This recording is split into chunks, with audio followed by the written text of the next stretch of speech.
Hai Sobat Kompas TV, apa kabarnya? Nggak kaget sih pasti ya, agak garing ya openingnya, tapi nggak apa-apa. Hari ini kembali lagi bersama Diana untuk menyimak sekiranya 3 berita populer pilihan redaksi Kompas TV. Ada apa saja tentunya akan menambah kamus informasi Anda di rumah ya Sobat Kompas TV. Tapi nggak cuma ngomongin soal berita aja, Diana akan ngasih tahu caranya, mengingatkan kembali tepatnya Sobat Kompas TV yang sekiranya mau dapat uang di rumah aja, gampang banget, modal gawai saja ditambah kuota. Kira-kira bagaimana? Nanti di akhir top 3 Diana akan ingatkan kembali. Tapi sebelum semua itu jangan lupa ya subscribe dulu channel Kompas TV-nya. Sahabat Kompas TV, eksekusi lahan yang diklaim milik PT Kereta Api Indonesia ataupun PT KAI di Cirebon, Jawa Barat berlangsung ricuh nih. Tapi untungnya akhirnya berlangsung di proses mediasi kemudian ke meja hijau. Ya memang seharusnya ya tidak mengutamakan kekerasan karena love over hate. Kedua belah pihak, yaitu warga dan perwakilan dari PT KAI yang saling klaim terlibat kericuhan saat proses eksekusi lahan akan dilakukan. Akibatnya sejumlah warga mengalami luka-luka.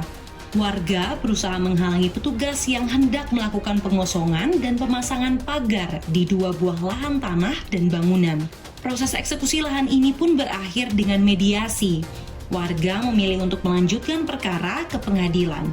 2 buah lahan dan bangunan itu merupakan milik PT KAI berdasarkan surat aset PT KAI. Sementara itu, warga menilai bahwa tanah ini adalah milik Keraton Kasepuhan dan warga mengaku sudah mendapat izin tinggal. Penertiban atas aset kami ya di Jalan Ampera nomor 31 dan 33A, di mana penghuni aset kami tersebut sejak tahun 2013 tidak ada ikatan apapun dengan KAI selaku pemilik sewa tersebut. Udah berapa lama berarti menetap? Iya, ya sejak terakhir 2013. Yang menguatkan surat izin pakai. Surat izin pakai dari keraton. Dari keraton. Dan semua surat-surat itu yang memiliki kan tanah keraton, bukan kami. Kami hanya penempat. Ditempati aja. Ya, menempati aja. Ada sewanya nggak, Pak? Nggak ada. Oh, nggak ada. Nggak ada sewa. Dari keraton nggak ada? Nggak ada, cuma saya dikasih amanah. Sahabat Kompas TV, mau tahu nggak kenapa Diana posenya kayak gini? Karena ada slogan The Future is the Feminist. Nah, berita kedua soal ini nih, karena ada salah seorang perempuan, ibu-ibu begitu ya, terekam aksinya di CCTV. Aksinya itu adalah melawan begal. Nah, ini membuktikan kalau perempuan itu nggak asal bisa ditindas. Kita simak liputannya bersama. Dalam rekaman CCTV, aksi heroik seorang perempuan melawan 2 pelaku pembegalan di perumahan Pondok Ungu Permai, Kabupaten Bekasi, Jawa Barat. Korban terlihat mempertahankan harta bendanya yang diincar oleh para begal. Karena mendapat perlawanan, pelaku pun gagal membawa kabur ponsel dan sepeda motor milik korban. Menurut saksi mata, korban yang diketahui merupakan pengemudi ojek online tiba-tiba didatangi 2 pelaku begal saat sedang berkendara. Peristiwa yang terjadi pada dini hari ini pun sempat membuat warga keluar rumah dan membantu korban.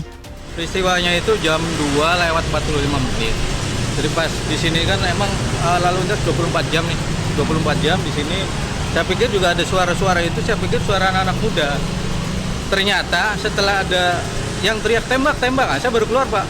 Saya keluarnya juga pelan-pelan, ngerinya itu ada tembak beneran.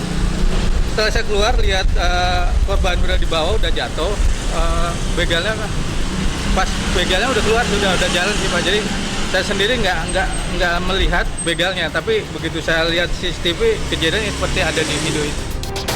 Sesuai kata Pak Yakob Utama, pers itu fungsinya menjelaskan kejadian ataupun fenomena supaya semuanya transparan, bisa diketahui seluruh masyarakat Indonesia. Tapi ada nih satu kejadian di Purworejo, Jawa Tengah yang kepala desanya dilaporkan warganya karena dugaan penganiayaan. Usut punya usut, penganiayaan dilakukan karena si kepala desanya ini tidak suka kalau warga yang mempertanyakan soal anggaran dana desa. Kita simak liputannya bersama. Korban mengirim surat kepada bupati untuk meminta audit dana desa. Namun warga desa Ngemplak Kecamatan Gebang ini justru mengalami penganiayaan. Korban menduga aksi pengeroyokan yang dialaminya itu dipicu rasa ingin tahunya terhadap transparansi dana desa di desanya. Sebelumnya ia juga pernah mengirim surat permohonan transparansi anggaran desa yang dinilai janggal kepada Bupati Purworejo pada akhir tahun 2019 lalu. Ada pemukulan oleh pakai plesteran semen kira-kira 60 cm ke kepala dan tangan, dan terus ditendang oleh salah satu perangkat desa di bagian sini, rahang dan ke telinga. Ya, sampai sekarang sih telinga masih kebas, sama kalau ngunyah sebelah kiri itu sakit sih. Berapa orang sih Mas yang itu? Ya, yang datang kalau yang masuk ke dalam pekarangan rumah sekitar 8 orang, yang duduk di teras itu ada sekitar 5.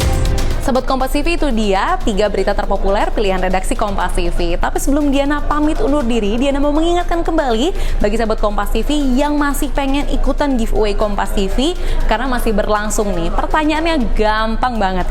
Di tengah pandemi COVID-19, barang apa sih yang wajib kita pakai ketika kita beraktivitas? Jawabannya apa ya kira-kira ya?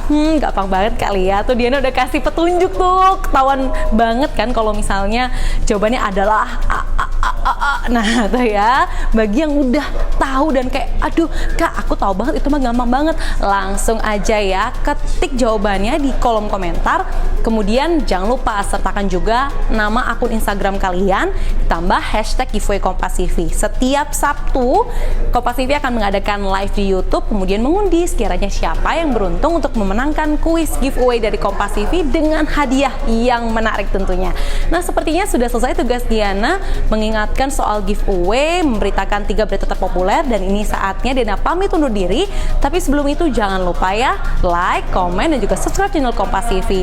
Sampai jumpa sahabat Kompas TV. Jangan lupa jaga protokol kesehatan. Pakai ini nih, dah.